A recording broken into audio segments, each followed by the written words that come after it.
Good morning students. बेटा हमारा NPO का जो चैप्टर चल रहा था उसी को कंटिन्यू करने जा रहे हैं। तो आप लोगों को याद हो कल मैंने कॉस्ट ऑफ कंज्यूमेबल आइटम्स कैसे कैलकुलेट करते हैं वो आपको सिखाया था और उससे रिलेटेड हमने कुछ क्वेश्चंस किए। अब हम वापस अपने कंप्लीट क्वेश्चंस के ऊपर आते हैं जिसमें हमें रिसिप्ट्स एंड पेमेंट अकाउंट और कुछ एडिशनल इंफॉर्मेशंस गिवन होती है and we have to prepare income and expenditure account and the balance sheet. तो देखो बेटा इलिस्ट्रेशन 24 तक हमने किया था, 25 सिंपल है, करके देख लेना। नेक्स्ट हम लोग क्वेश्चंस कर रहे हैं इलिस्ट्रेशन नंबर 26। देखो बेटा इलिस्ट्रेशन 26 में ये कह रहे हैं कि भी from the following receipts and payment account of A cricket club and the additional information prepare an income and expenditure account for the year ended 31st of March 2014 and a balance sheet as at that date। देखिए आपके सामने जो receipts and payment account और additional informations दी गई है उनकी सहायता से आपको एक इनकम एंड एक्सपेंडिचर अकाउंट और एक बैलेंस शीट बनानी है 31st ऑफ मार्च 2014, यानी कि 31st ऑफ मार्च 2014 आपका एंडेड ईयर है। उस ईयर के लिए इनकम एंड एक्सपेंडिचर अकाउंट और बैलेंस शीट बनानी है। लेकिन मैंने बताया था कि सबसे पहले हम लोग एक ओपनिंग बैलेंस शीट बनाएंगे ताकि हम कैपिटल फंड के अमाउंट को फाइंड आउट कर सके। तो सबसे पहले आप लोग बनाइए balance sheet.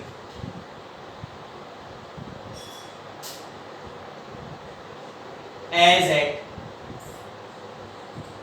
31st of March 2013। देखो 14 तो एंडेड ईयर है तो प्रीवियस ईयर की बैलेंस शीट बनेगी 31st ऑफ मार्च 2013 या 1st ऑफ अप्रैल 2013 की opening balance sheet.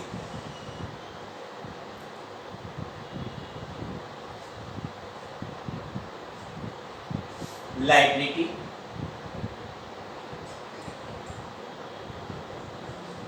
Amount, assets and amount। Liability, amount, assets and amount. अब आप देखो सबसे पहले आपके पास दिया हुआ है balance brought down. Asset side में कैश का बैलेंस कितने का है 3520। भाई सबसे पहले रिसिप्ट्स एंड पेमेंट अकाउंट में देखोगे कि कौन से ऐसे आइटम हैं जो ओपनिंग बैलेंस शीट से बिलोंग करते हैं। तो जैसे रिसिप्ट्स एंड पेमेंट अकाउंट में डेबिट साइड में यानी कि रिसिप्ट साइड में सबसे पहले दिखा रखा है to balance brought down, cash का, बैंक का और एफडी का। तो ये तीनों की तीनों एसेट्स है जो इन द बिगिनिंग ऑफ ईयर हमारे पास है। तो तीनों को ओपनिंग बैलेंस शीट के एसेट साइड में लिखो, कैश, बैंक। बैंक का कितने का बैलेंस है 27,380। इसी प्रकार 6% फिक्स्ड डिपॉजिट, 6% फिक्स्ड डिपॉजिट वो हमारे पास कितने का है 30,000 का है, 30,000 रुपए का। ठीक है, ये तीन आइटम थे जो ओपनिंग बैलेंस शीट से बिलोंग करते हैं, दिखा दिया। अब आगे बढ़ते जाओ। अब आप देखो कि कौन से आइटम है जो ओपनिंग बैलेंस शीट में आने चाहिए। तो इसने कहा कि टू सब्सक्रिप्शन 40,000। भाई सब्सक्रिप्शन का 40,000 रुपीज ड्यूरिंग द ईयर मिला है, लेकिन इसके ब्रैकेट में कह रहा है कि including ₹6,000 for the year ended 31st of March 2013। भाई इस साल हमें जो 40,000 रुपए सब्सक्रिप्शन के मिले हैं उसमें से 6,000 रुपीज का सब्सक्रिप्शन प्रीवियस ईयर से बिलोंग करता है, यानी कि प्रीवियस ईयर का कोई सब्सक्रिप्शन आउटस्टैंडिंग था जो करंट ईयर में मिला है। तो एक बात तो सोच के देखो कि प्रीवियस ईयर का आपको करंट ईयर में तब मिलेगा जब पिछले साल ड्यू होगा। तो इसका मतलब पिछले साल आउटस्टैंडिंग सब्सक्रिप्शन जरूर है और कम से कम कितने का है 6 का। भाई पिछले साल का अगर मिनिमम 6 ड्यू होगा तभी तो इस साल 6 मिलेगा। अगर पिछले साल 5 ड्यू होता तो इस साल उसमें से 6 तो नहीं मिल सकते। तो इसका मतलब पिछले साल 6 तो है ही, हाँ इससे ज्यादा भी हो सकता है 10 हो और उसमें से मिला कितना 6। तो इसका मतलब ये हुआ कि आपके पास एक एसेट्स जरूर है, किस नाम से, आउटस्टैंडिंग सब्सक्रिप्शन के नाम से, और कम से कम कितने की है 6। अभी आप अमाउंट मत लिखो, हो सकता है नीचे एडजस्टमेंट में कह दे कि पिछले साल आउटस्टैंडिंग सब्सक्रिप्शन 20 था तो आपको 20 लिखना होगा, वरना 6 तो है ही है।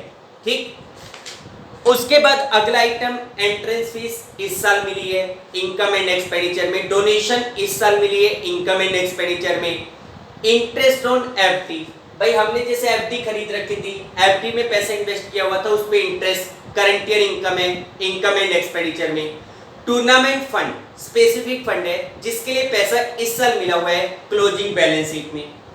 उसके बाद एक कहते हैं sale of crockery 2000 book value 1200, देखो 1200 रुपए की क्रॉकरी आपने 2000 रुपीज में सेल आउट की, क्रॉकरी आपके लिए फिक्स एसेट्स का काम करती है। अब आप ये देखो कि इस साल आपने 2000 रुपए की क्रॉकरी बेची, ऐसा तो नहीं है कि इसी साल खरीदी, आपने पहले कभी खरीदी होगी और इस साल आपने बेची। मैंने आपको बताया था कि फिक्स एसेट्स पे जो प्रॉफिट या लॉस होता है वो तो जाता है इनकम एंड एक्सपेंडिचर में, हाँ उसकी जो ओरिजिनल वैल्यू है वो हमारे लिए एसेट्स का काम करती है।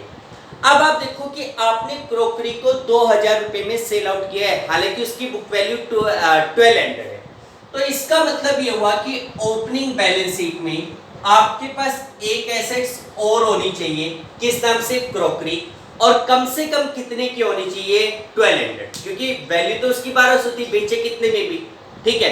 तो यहाँ पे आप क्रॉकरी को 1200 तो दिखाओगे, अगर नीचे एडजस्टमेंट पे उसका प्राइस कुछ और बता दिया कि भाई टोटल 20,000 थी उसमें से 1200 की बेची, ठीक है ना, तो आप 20 दिखाओगे। तो ये दो आइटम आपके लिए एसेट्स का काम करेंगे।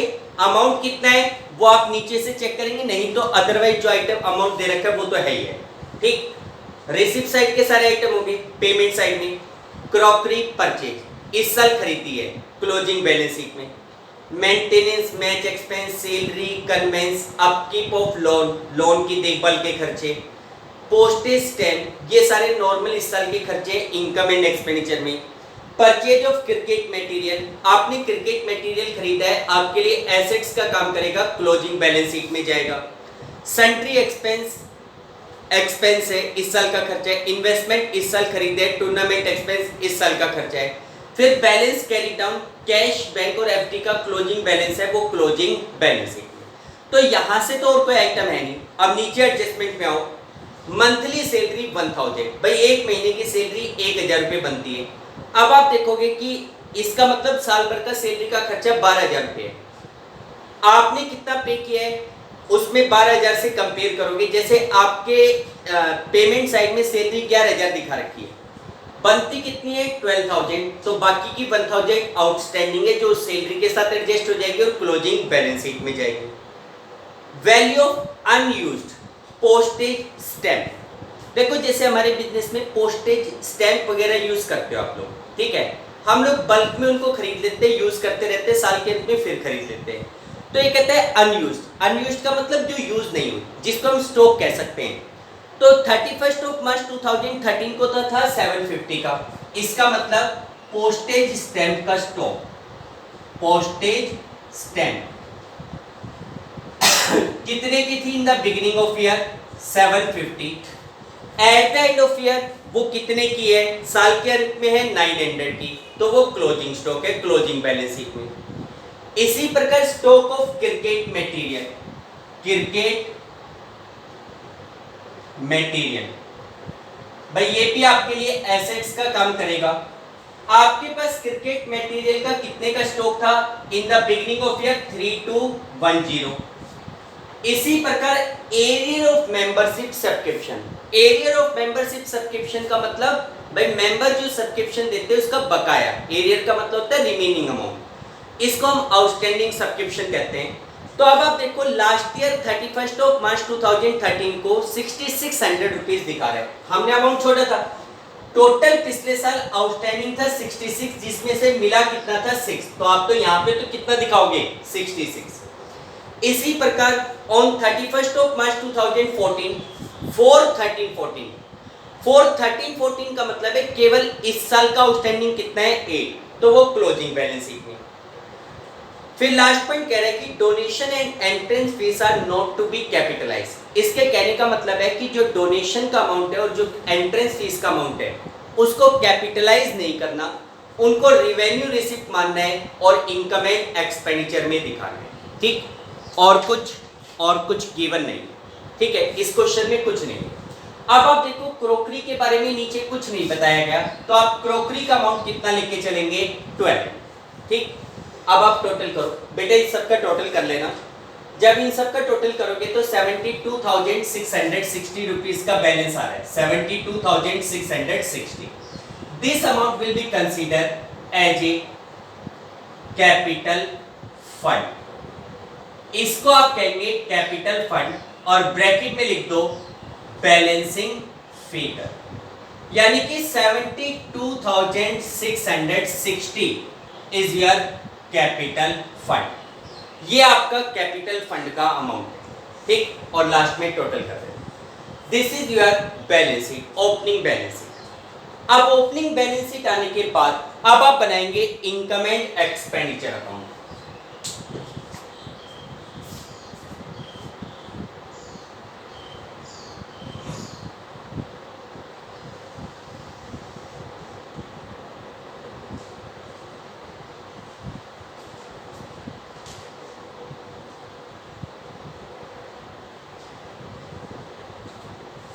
For the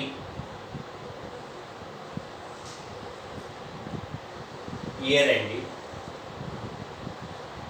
31st of March 2014.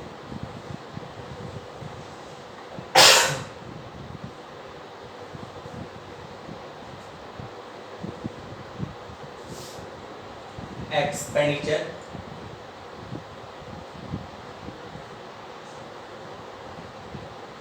amount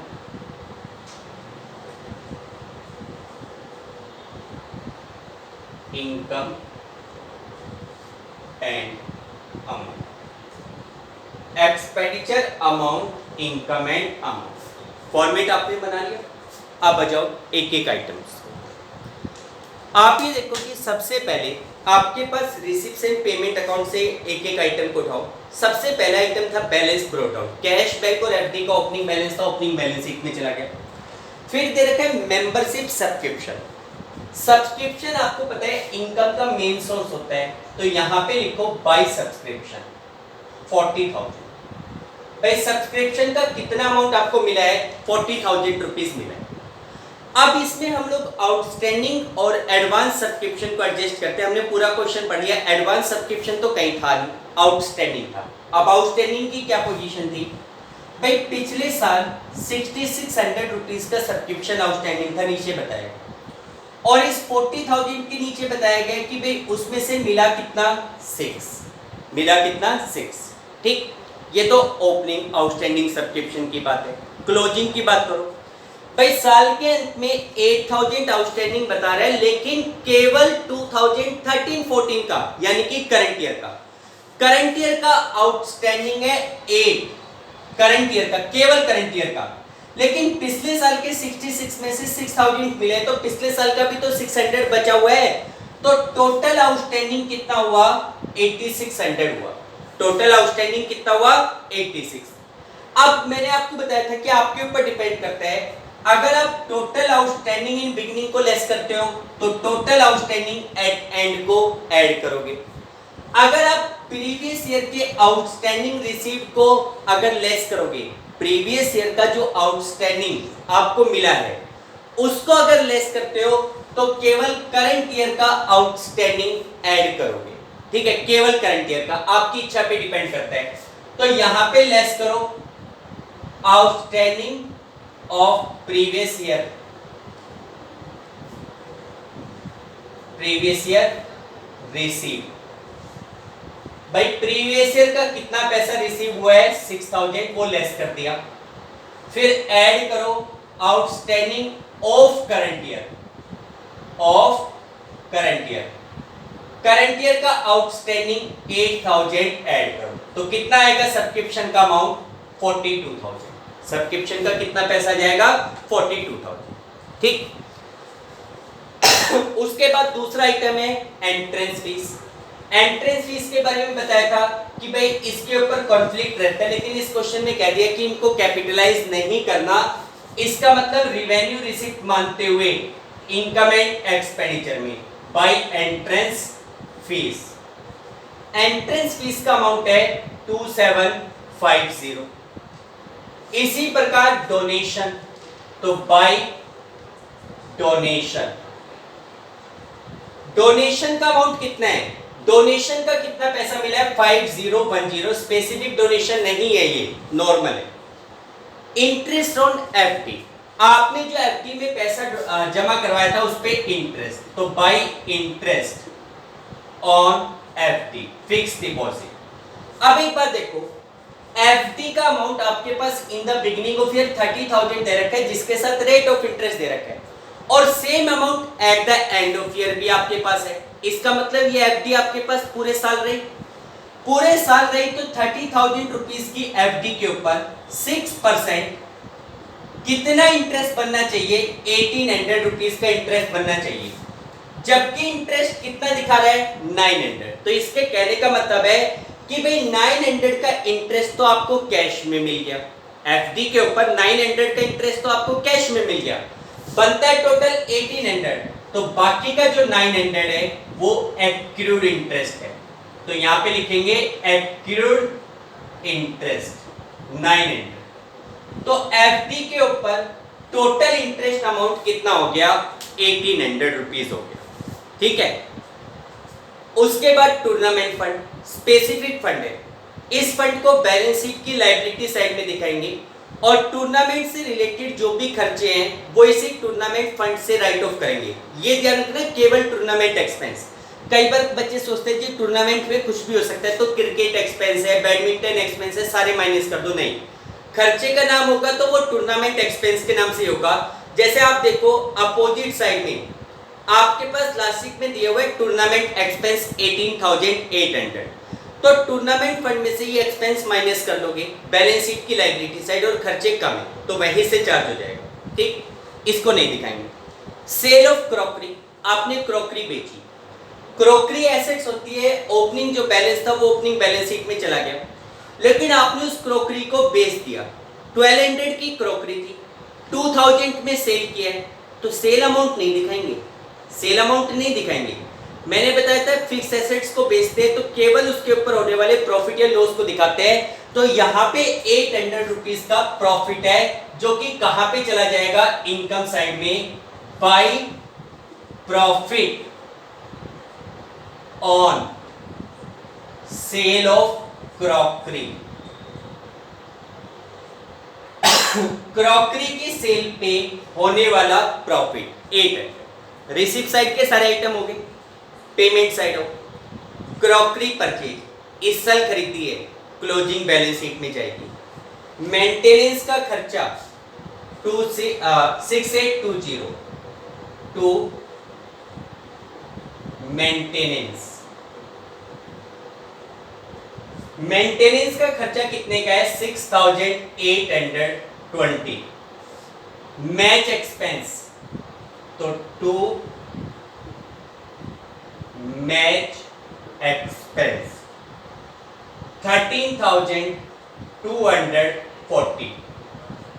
salary to salary, आप देखो सैलरी का जो एक्सपेंस है वो 11,000 रुपीज दिखा रखा है, और नीचे एक लाइन दी गई थी कि भाई मंथली सैलरी इज 1000, एक महीने की सैलरी 1000 रुपीज बनती है, तो हमारे हिसाब से सैलरी का जो टोटल अमाउंट है वो 12,000 होना चाहिए। इसने पे कितना किया है? 11, तो बाकी की जो 1000 की सैलरी है that will be consider outstanding salary, तो यहाँ पे ऐड कर दो आउटस्टैंडिंग सैलरी 1000, तो सैलरी का जो टोटल अमाउंट है दैट विल बी 12,000, सैलरी का टोटल अमाउंट 12,000। उसके बाद सैलरी के बाद कन्वेंस, कन्वेंस का खर्चा टू कन्वेंस,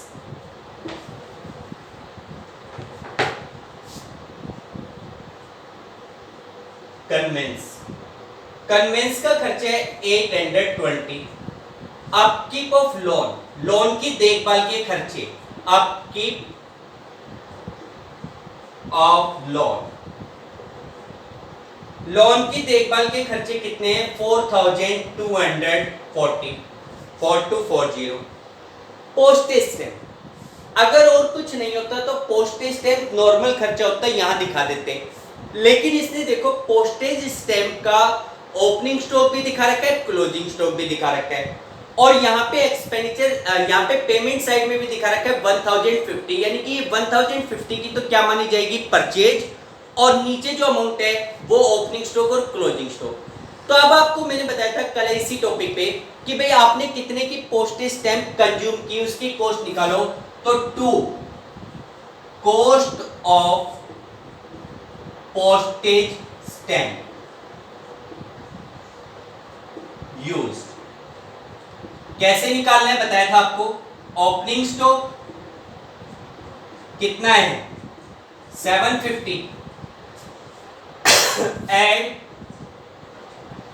परचेज, परचेज कितने की गई है 1050, टोटल 1800, और लेस क्लोजिंग स्टॉक। तो क्लोजिंग स्टॉक कितने का है पोस्टेज स्टैंप का 900 का, लेस क्लोजिंग स्टॉक 900। तो पोस्टेज स्टैंप का अमाउंट कितने का हो गया 900 का हो गया, ठीक।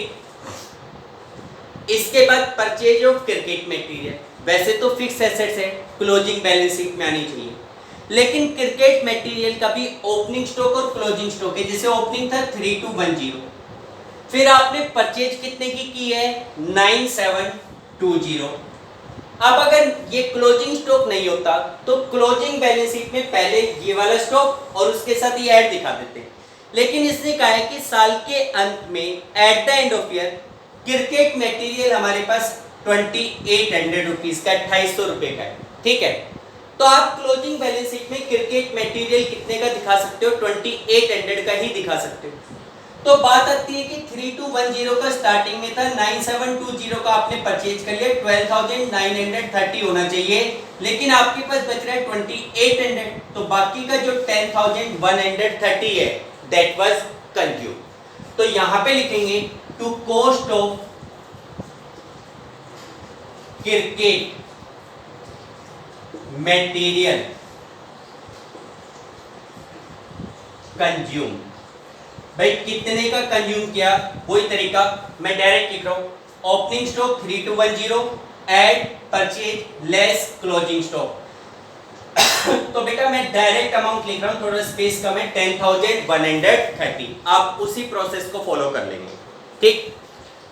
उसके बाद सन्ड्री एक्सपेंस, तो यहां पे लिखेंगे to sundry expense. Sundry expense आपके हो गए 2000 रुपीज के।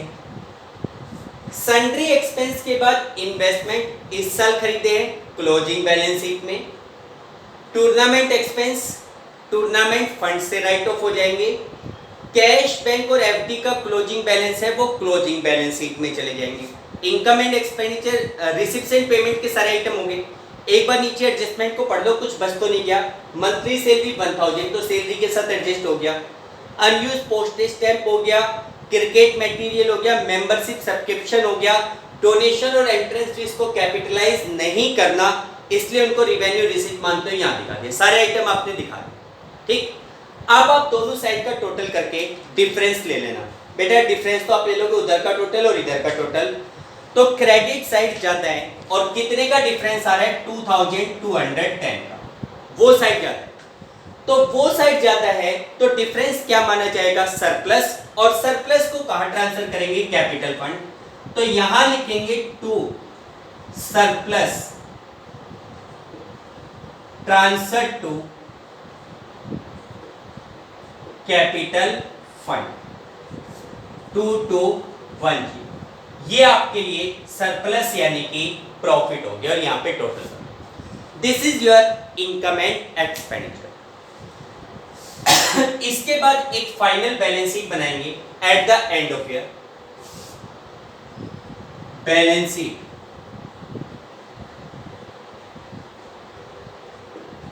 As at 31st of March 2014।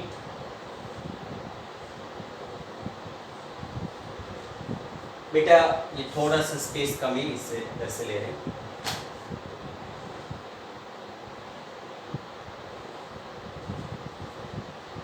Liability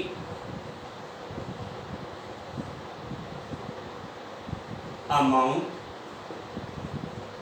assets और अमाउंट। देखो मैंने बताया था कि जब हम क्लोजिंग बैलेंस शीट बनाते तो ओपनिंग बैलेंस शीट को ध्यान में रखा जाता है। उसके आइटम जैसे कैश, कैश की पोजीशन चेंज हो गई भाई, cash at the end of year आपके पास कितना है, तो आपके पास कैश का बैलेंस दिया गया है, कैश का है 2200, बैंक का बैलेंस आपके पास है eight the end of year 23,320 और 6% फिक्स डिपॉजिट, फिक्स डिपॉजिट वही आपके पास है 30,000। ये 3 आइटम हो गए। फिर उसके बाद अगला item outstanding subscription, outstanding subscription. अब देखो आउटस्टैंडिंग सब्सक्रिप्शन में पिछले साल 6600 थे जिसमें से 6000 आपको मिले, तो प्रीवियस ईयर का 600 का बैलेंस अभी भी बच रहा है, तो यहां पे लिखो फॉर 2012-13, 12-13 का तो है 600 और 2013-14 करंट ईयर का है 8000, तो टोटल आउटस्टैंडिंग कितना हो गया 8600। ठीक, क्रॉकरी ये वाली तो बिक गई थी, लेकिन इस साल आपने क्रॉकरी फिर खरीदी थी, चाहे वो बाद में लिख दो अभी लिख दो क्रॉकरी भाई, इस साल आपने खरीदी थी कितने की 2650, पिछले साल वाली बिक गई। ठीक, उसके बाद क्रॉकरी के बाद पोस्टेज स्टैम्प, वो भी आपके पास बच रही है eight the end of year. Postage stamp eight the end of year कितने की बच रही है 900 की। क्रिकेट मटेरियल का क्लोजिंग स्टॉक, क्रिकेट मटेरियल इसका जो क्लोजिंग स्टॉक है आपके पास है 2800। अब आपको ओपनिंग स्टॉक प्लस परचेज दिखाने की जरूरत नहीं, जब इसने क्लियर कह दिया कि साल के अंत में हमारे पास क्रिकेट मटेरियल 2800 है, तो बिना सोचे आप तो 2800 शो करो। ठीक, क्रिकेट मटेरियल हो गया।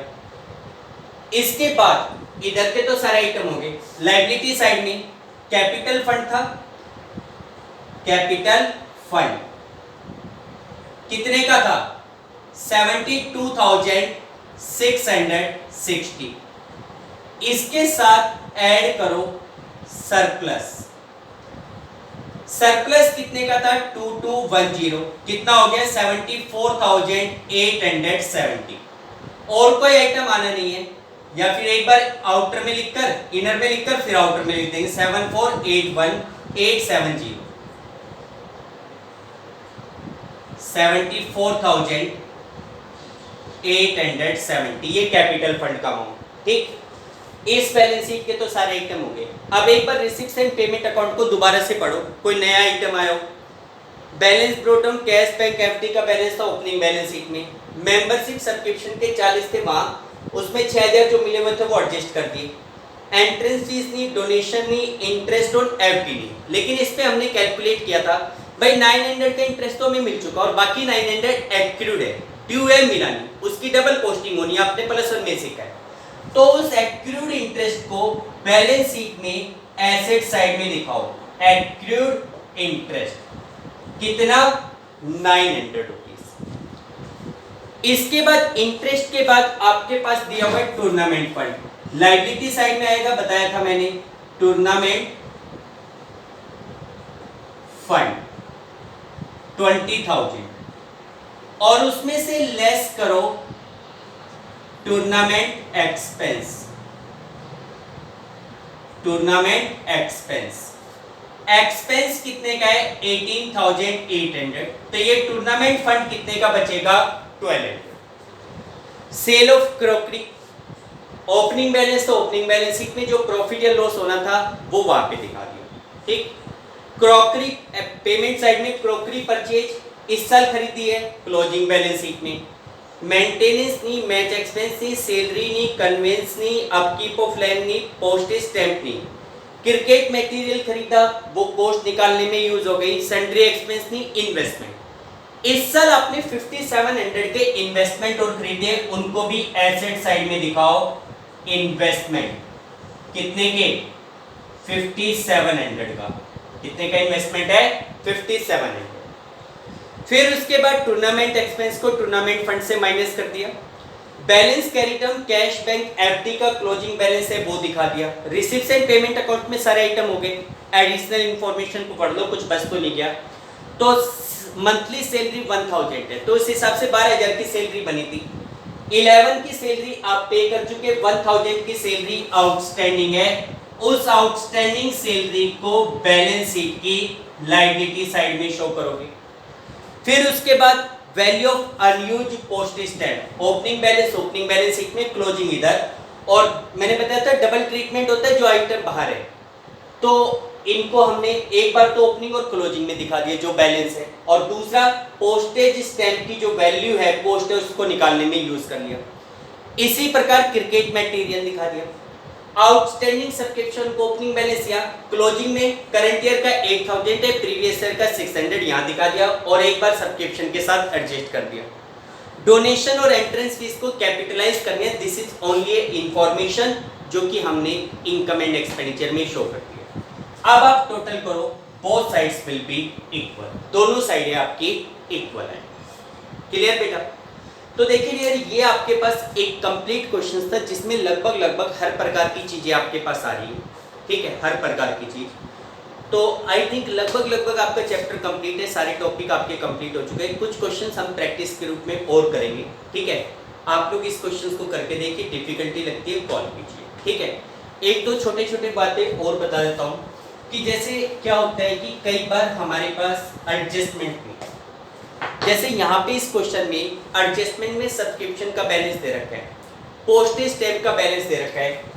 इसी प्रकार आपके पास किसी फिक्स एसेट्स का बैलेंस दे देगा बिल्डिंग, ओपनिंग बैलेंस दे देगा 1 लाख और क्लोजिंग बैलेंस दे देगा 80,000। इसके अलावा इस क्वेश्चन में बिल्डिंग के बारे में कुछ नहीं कह रखा मान लो। तो आपके पास एडजस्टमेंट में ओपनिंग बैलेंस है 1 लाख ओपनिंग बैलेंस शीट में, क्लोजिंग बैलेंस 80,000 है, क्लोजिंग बैलेंस शीट में चला जाएगा। और यहाँ पे जो 20,000 रुपीज का डिफरेंस है, 20,000 रुपीज का जो डिफरेंस है, that difference will be consider as a depreciation. 20,000 रुपए का जो डिफरेंस है उस डिफरेंस को आप डेप्रिसिएशन मानोगे और उसे इनकम एंड एक्सपेंडिचर की एक्सपेंडिचर साइड में शो करो। ठीक, और अगर मान लो ये बैलेंस बढ़ जाता है 120, तो इसका मतलब आपने 20,000 रुपए की बिल्डिंग को परचेज किया है, लेकिन वो रिसीट्स एंड पेमेंट अकाउंट में कहीं नहीं दिखा रखा है। इसका मतलब वो बिल्डिंग उधार में खरीदी गई है और उसे आप बैलेंस शीट की लायबिलिटी साइड में दिखाओगे। ठीक है, 20,000 की। क्लियर बेटा? इस चीज का ध्यान रखना। बाकी आपके कॉन्सेप्ट कंप्लीट है, आप लोग करके देखिए, प्रैक्टिस कीजिए। अगर डिफिकल्टीज है तो बताइए, नहीं तो अदरवाइज हम कल कुछ क्वेश्चंस और करेंगे। ओके बेटा, थैंक यू।